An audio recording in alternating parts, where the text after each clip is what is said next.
It says every man is attracted to a woman sexually. Nowhere is safe, bro. These World Star Hip Hop videos is funny, bro. They're crazy.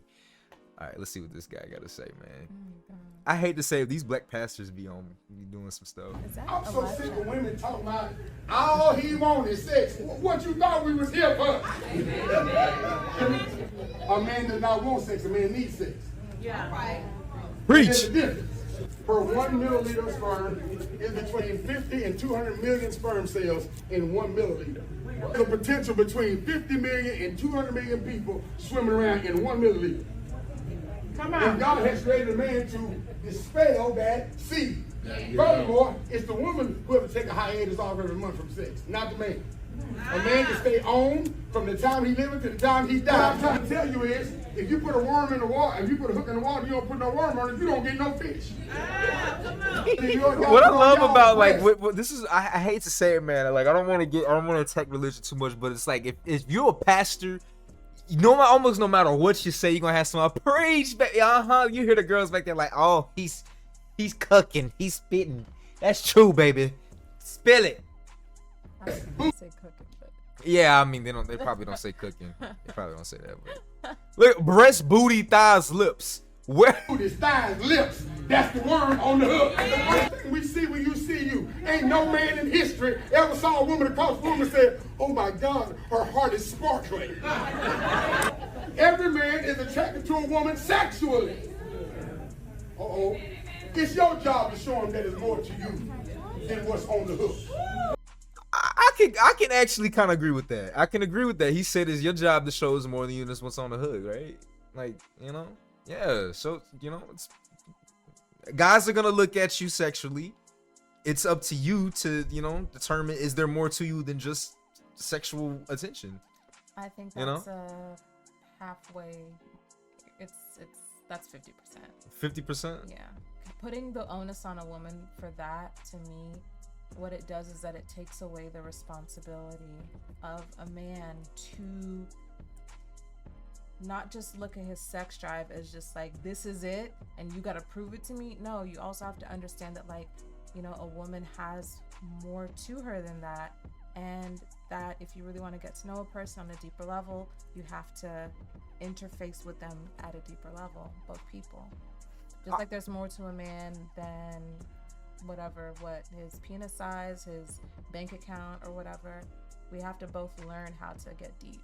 I can agree. I'm not saying that like that's what guys need to look at girls as. I'm saying like it is more or less like, okay, most guys or most girls looking at guys like, what can you provide? Guys are looking at girls like, what can you do in the bed? You know what I mean? So it's a to me, tit for both, tat almost. To me, both. There's a failure at both ends. But let's hear what he has to say. It's your job to show him that you got something in between your ears. It's your job to show him that you're not as easy like everybody else. How do y'all want us to do the work? Told you can say whatever almost. For my inside, but you gonna be waiting for the rest of your fool life, because ain't no man gonna see you for your inside till you show him the inside. We are attracted to a woman for what we see. Period. Point blank. Get over. You wildin'. You said, what did you say? I said, I don't know what he's talking about, a vagina?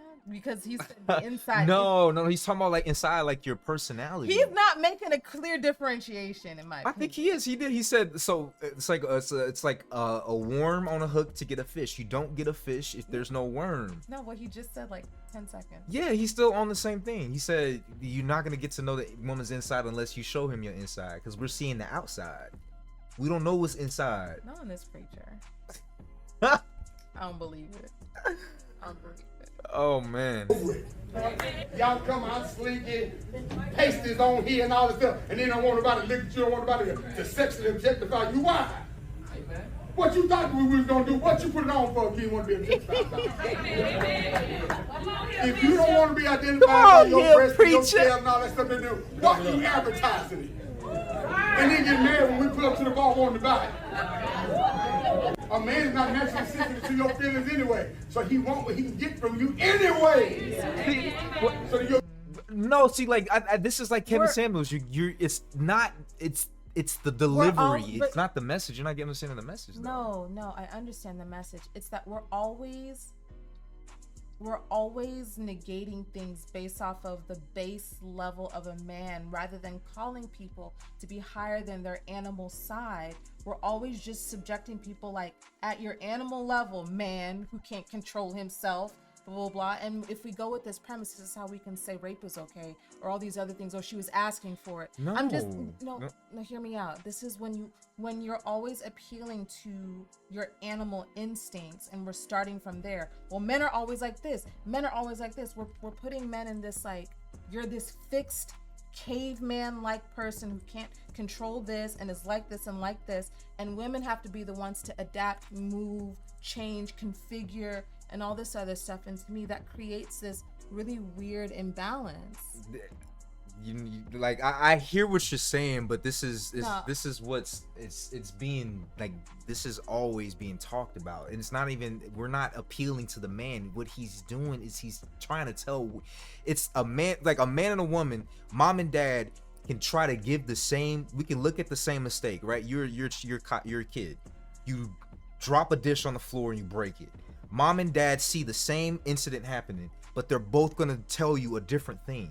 The same incident happened, and so this is it. If it was a woman on stage talking about the same thing, she would say it differently, but they're both trying to do, the intention is to give better guidance to women and men. No, they're not giving better He guidance. is. He's saying, they're saying that this is what men are, and women, you need to do X, Y, and Z. What I'm saying is that it's not about the advice that he's giving to women. It's that we're always appealing to people, men specifically, based on their animal instincts. we're their always animal appealing to men. What nature. about toxic masculinity? I'm not talking about that. I'm saying this specifically. You said always. In these types of conversations, Trey, in these types of content. You mean in, that doesn't make sense. I'm sorry. That's okay. Yeah. You can play it. You'll go do it. Now it's all about liberation and about freedom of expression. What are you expressing? Exactly. Come on, I'm tired of y'all lying to yourself. I dress like this for me, you dress like that for you, lie. Hey, if you dress like that for you, that means you go to sleep like that. You ain't snatching all over up in the bed. That would be for you. You ain't in the bed snatched up. Am I right about it, ladies? What's makeup for if it ain't to attract somebody else? Why y'all not talking to me? What you gonna cover up your pimples for and everything that makes you unattractive? Why y'all not saying that? Why you gonna cover everything up, tie everything down, everything just perfect? You step out the house, now you don't want to be objectified. You don't sit down somewhere. I mean, I guess we can agree to disagree on this one. I think the preacher was definitely, I think it's a conversation that is very uncommon in the church, to say, to talk about this, and the way he spun it together was a little, you know, unhinged. But I mean, I don't know. So that's that.